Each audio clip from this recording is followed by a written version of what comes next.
Okay, good afternoon everybody. Welcome to the 6 hours of Fuji, the pre-event press conference this afternoon. And we've got a fine panel of drivers to talk to. And from left to right we have Andre Lotterer from Porsche LMP1 team. We have James Rossiter from the G-Drive Racing team. And next to James is Kazuki Nakajima from Toyota Gazoo Racing. And from the number 7, Toyota, it is Kamui Kobayashi. Good afternoon, Kamui. And next to Kamui we have our 2 LMGTE AM drivers, Keita Sawa, and we have Nick Foster as well. So gentlemen, thank you for joining us. We're going to start with Kamui, if we can. Kamui, it's been a season of contrasts, I guess, for you. Some real ups and downs in the number 7 car.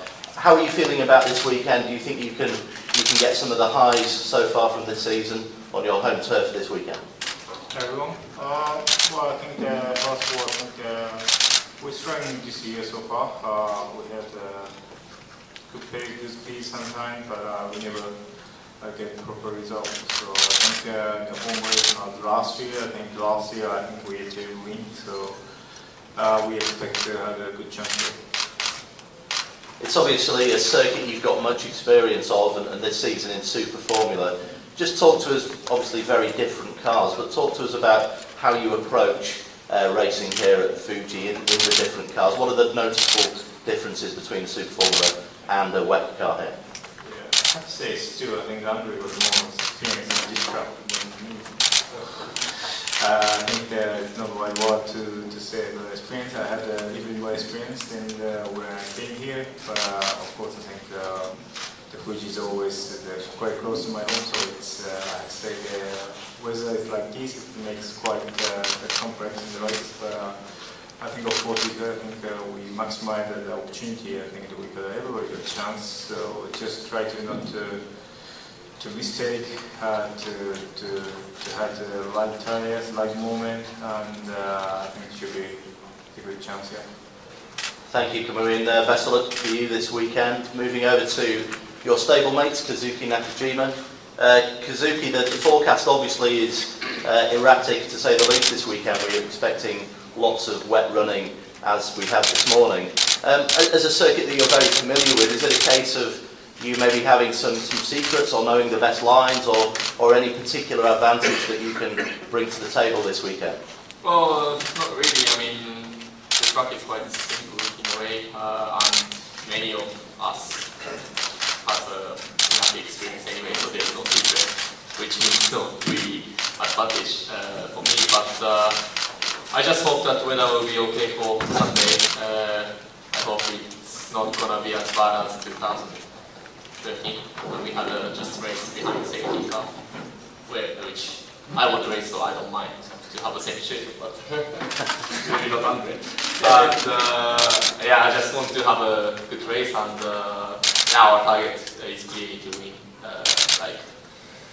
just like we did last year. I mean, they did last year, so maybe we want to do this year. Very good. And looking at Fuji in your career, and actually before that, what are your earliest memories of coming to the Speedway? Presumably you came with your father Satoru, and what are your earliest memories of coming to this great circuit? Yeah, I used to come here to watch races when I was a kid. I don't know when it was. Probably I was here already when I was 2-3 years old, maybe. And then what I remember is actually having a big rain watching the GT race. So I mean, to have rain here is quite normal, obviously. I mean, maybe normal, and yeah, I just hope that we can race properly. Good luck to you, Kazuki, and the Toyota Gazoo Racing team this weekend. Moving over to Andre Lotterer from Porsche LMP team. Andre, it's been again a sort of a contrasting season for you. Lots of potential, lots of good positions for you, but as we know, there's been a strategy with the team to sort of synchronise and to maximise the points for various reasons. Just looking at it, do you think that you can take the fight to Toyota this weekend? It's their home patch, and obviously you've stuck with the high downforce configuration on your car. How do you think things are looking this weekend? Well, so far they've been looking pretty good in those conditions. We're first and second, so it shows we have a good car. I think the Toyota is on high downforce 2, right? So let's see how this circuit characteristic will influence our different concepts. Because we've seen, obviously, at Le Mans, the faster car on the low downforce kit and on that track, and on all the WEC tracks we had the edge on them. So, but Fuji has a long straight and they've been quite good on the straight line. So let's see. I think it will be an interesting fight, and for sure will be a tough one. They've always been strong here with their concept, and but yeah, now I don't think we have to worry too much anymore about the strategy, how to get the most amount of points for the team. So we definitely can give everything, and on my side it's a race that I haven't managed to win since the WEC calendar started, and was close a couple times, but then we never really had the opportunity. So I hope that this year will be the one, because it's the last time. I mean, with the one hybrid car, who knows what happens next year. And Andre, racing in Japan is second nature to you. You've been racing here for many, many years. It's a second home, really. In the whole, how do you think it's sort of developed you as a driver? Do you think it's really enhanced yourself as a racer here with tracks such as Fuji, obviously Suzuka and Sugo, which are really challenging circuits? It was a great thing for my career. I mean, initially I didn't really have any other opportunity, so I came here quite early in 2003.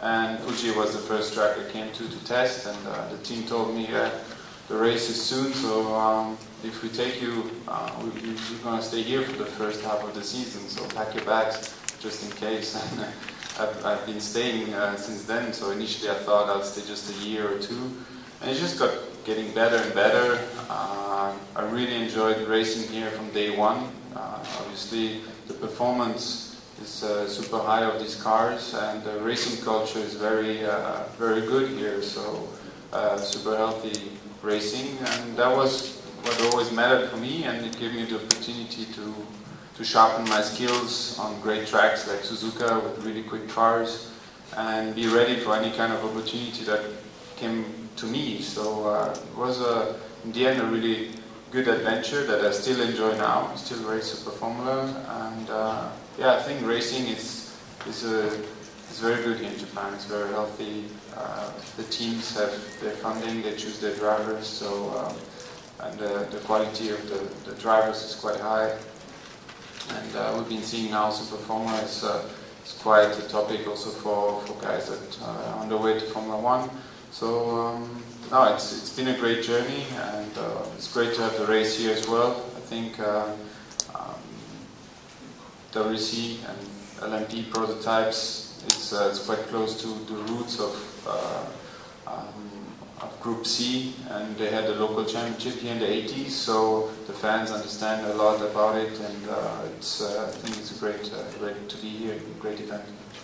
Thank you, Andre. All the best for the weekend ahead. And moving over to our LMP2 driver, James Rossiter. Welcome back, James, to the WEC. A few races away. Good to see you. In terms of a late deal, really, just give us an idea about what you do practically to get back into the groove of a team when you've not driven a car. When do you start when you arrive at the circuit? Well, for me, it came a bit out of the blue, really. Roman sent me a message on Instagram to ask if I was available. So that was a bit unique way to end up with a drive. I've obviously never worked with a team before. I've never driven the new generation of LMP2 car. So there's been many new things. Fortunately, I got to the track very early yesterday, got to spend a day getting to know the team a bit in person, getting to understand the systems in the car, learning a bit, and already the first practice has been very productive for that as well. And trying to understand new teammates, there's a lot of new things going on today. And you touched on the fact that the LMP2 cars are different this season, a lot more grip, a lot more power. It's difficult to obviously try and gauge a comparison to the cars when it's wet, but I mean the initial points that you've sort of you found from the car in the session this morning. The initial pointer is very drivable. It's very driver friendly. The car, it's got quite a big window of performance where you can feel comfortable in the car. That's really nice, and yeah, you can play around. You can enjoy it. Obviously, I'd like to try it in the drive. I think these conditions are a little bit challenging. I tried the wet tyre, intermediate tyre, so many new things. But I do look forward to some dry running. Maybe not this weekend though. Well, best of luck, James, to you and the G-Drive team. Hope it goes well. Moving over to our two GT drivers from the GTE AM class, Keita Sawa from Clearwater Racing. Keita, it's your first WEC race at home here at Fuji Speedway. Just tell us how excited you are to be performing in front of your home crowd here this weekend. Okay, so first of all, I was so proud of being here as one of the great series WEC competitor. Then after we do a second race until now, we did very well.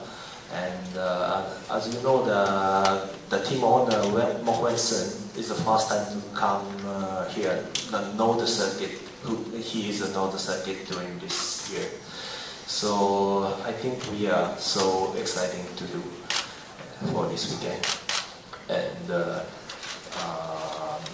for me, during 10 years, these 10 years, I was racing almost out of Japan.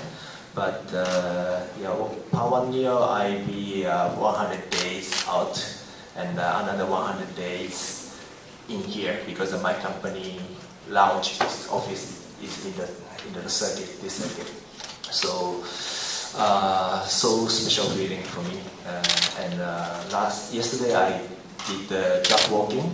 It looks totally different. The sign and the painting, the curve, everything looks special for me. Even I be here a lot of time. So everyone consider me, I know the track as well.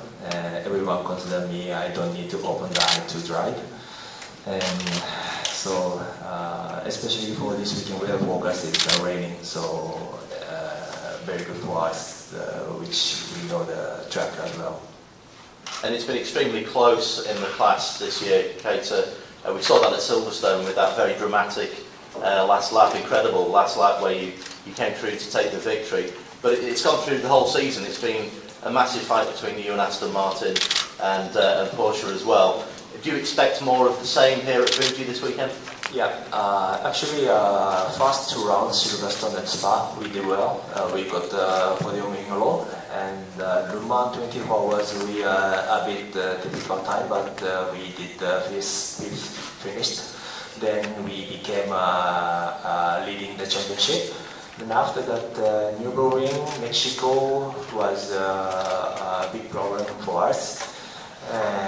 But the previous round, Kota, we can come back to our pace, then to get the second position.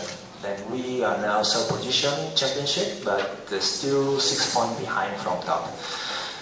Even we had 5 cars in the class, but very difficult to get continue to get the podium.